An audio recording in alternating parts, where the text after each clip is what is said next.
Hello, everyone. Welcome back to another manga volume review.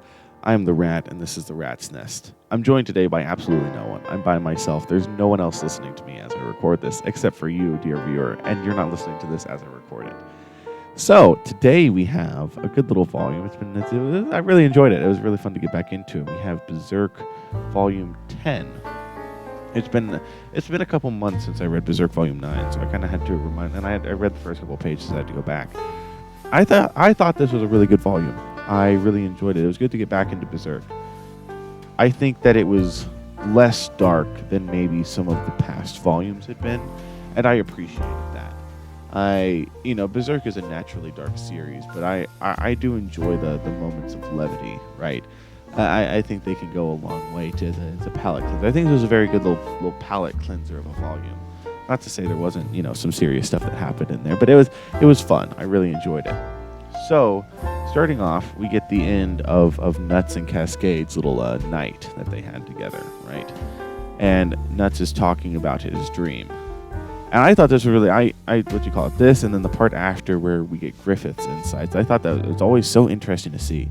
Because, you think Berserk, at least I do, and I think like, haha, funny, read this and you'll grow a third testicle. Right, but really, it's a lot. The characters are so much better than you'd expect, and I really think that that's something you just kind of have to read Berserk to know, because I think before you just see Berserk for a lot of the big funny moments like the funny horse in chapter 124, and you see Berserk like that, and you're like, it's the grim dark series, right? I think the characters have a lot to offer, and I think a lot of that is really shown here. Nuts talking about his dream, and where we get to see he's pretty simple. It's an amazing balance, I think, between some really complex thought going on here and what is ultimately a really simple man. I like that where Nuts himself is simple, right? His dream is he wants to wield his sword. Right? He wants to wield his sword and take that where he goes and make his sparks as he goes, right? I completely respect that. I think that is a totally good little dream, right? I think he's balling. He's balling out, Nuts is balling out, right? But like the thought that goes into that we see and that we read is really complex. So he's obviously an intelligent person that's just coming to this pretty simple conclusion. I really like that. I really like Nuts' character. I think that it's absolutely phenomenal. I think it's great. It was really fun to see that, and then to see Casca get mad at him and be like, well, you're just like Griffith. You're going to chase your dream, and you're going to leave me behind. And then he's like, lol, no. Nuts and Casca's relationship is really good, I feel. They have a good little dynamic going there. Sure, man, I can't wait to see them be happy together, lol. Can't wait to see them be happy together. But yeah, no, the little beginning section was really good. Basically finishing up, in terms of deluxe volumes, volume 3 or volume 9, basically finishing up volume 9, right? Then we get to see some of Griffith's stuff, where we get a little bit of his flashback where he was playing with his friends. They all collected junk, and he saw like a castle, and he's like, that's my junk, right? He said, that's what I want. He wants the castle, right? That royalty, that kind of idea, the castle specifically, or like the idea of royalty, right? That's what he wanted, his junk. But then he met Nuts, and I really enjoyed Griffith's perspective on this. This is something I didn't expect going into Berserk, knowing, because I knew that Griffith would eventually be the antagonist, and he's not the antagonist yet. I know he will be. I did not expect to get his perspective on stuff. A lot of the times, you won't get the antagonist perspective on things. And so I always think it's really interesting whenever you do, because, this is more of a fleshed out antagonist. Griffith isn't an inherently evil character. Not yet, anyways. That's what's so interesting about it. It's so interesting to see this character that, like, I know is going to be evil, right? And to see his thought process behind things.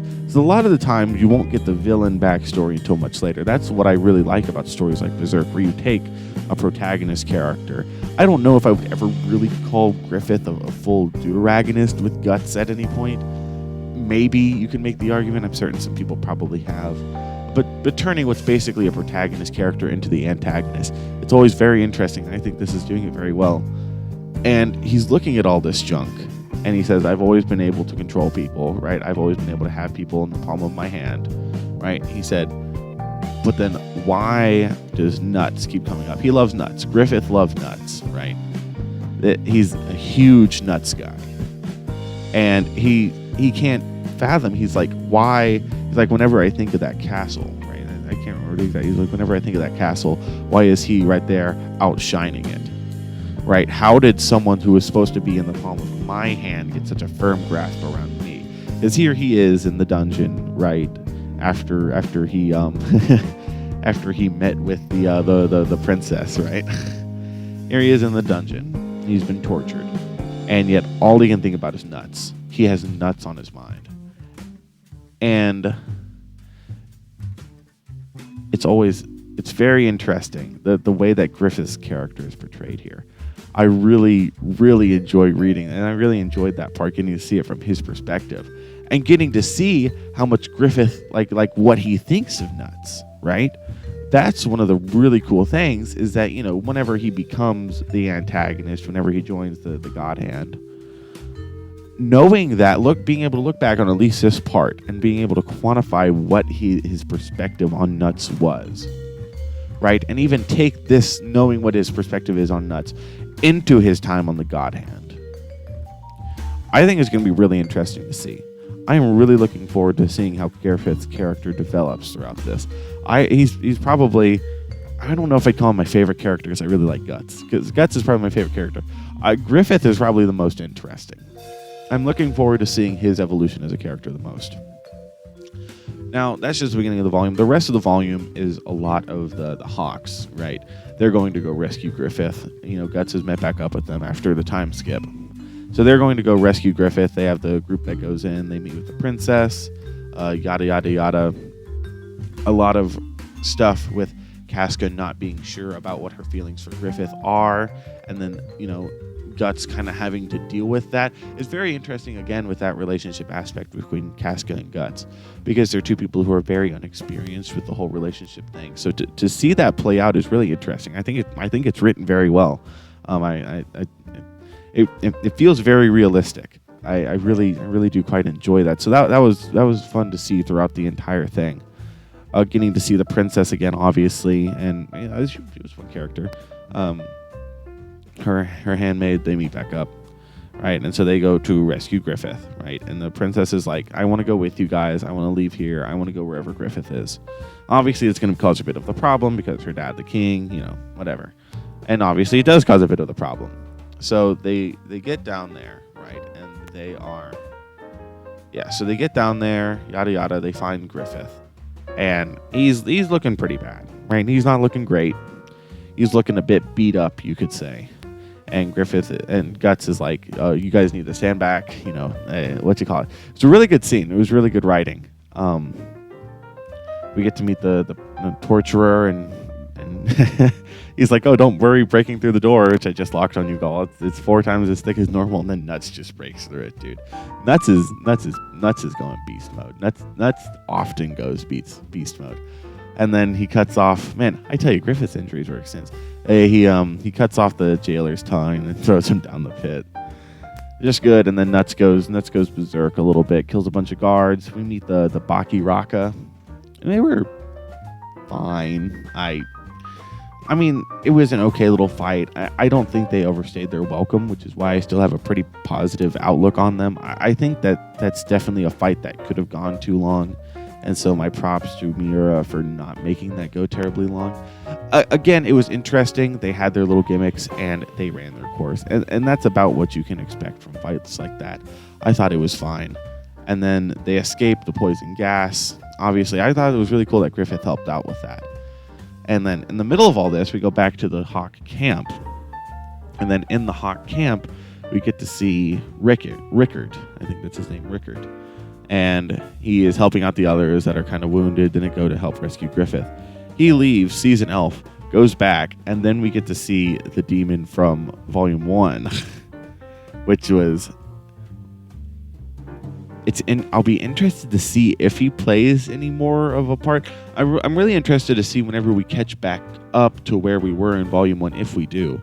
I know at least the very beginning of Berserk was basically retconned.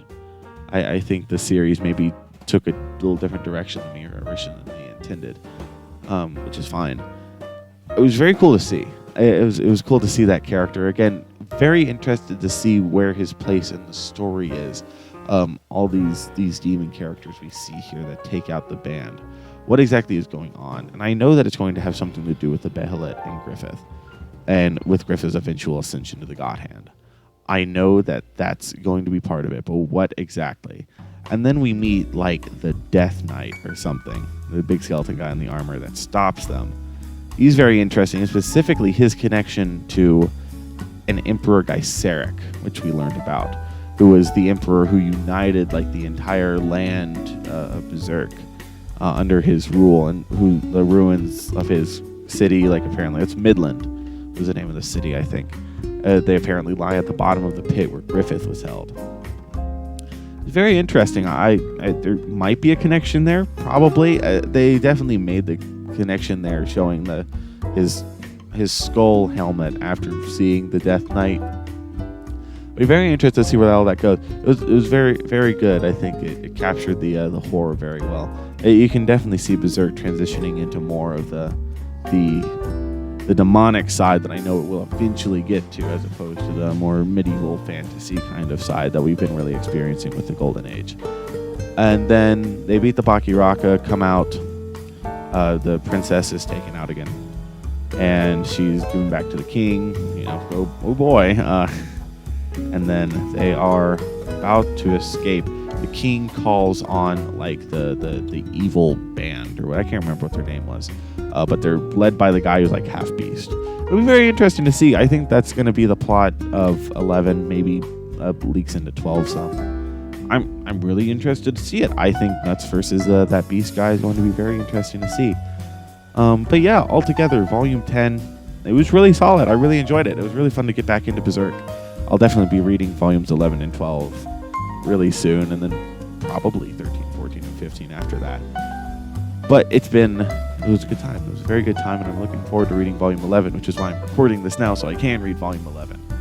Because I don't know when I would do it if I didn't do it now. So, if you're this far in the video, obviously it's something you like, so make sure to like and subscribe and leave a comment telling me what your favorite part of this volume was. Sure. And I don't know what videos are coming next. Probably Chainsaw Man or One Piece. I have no clue when this is going to go up. But it will eventually, and I'll see you all in the next video.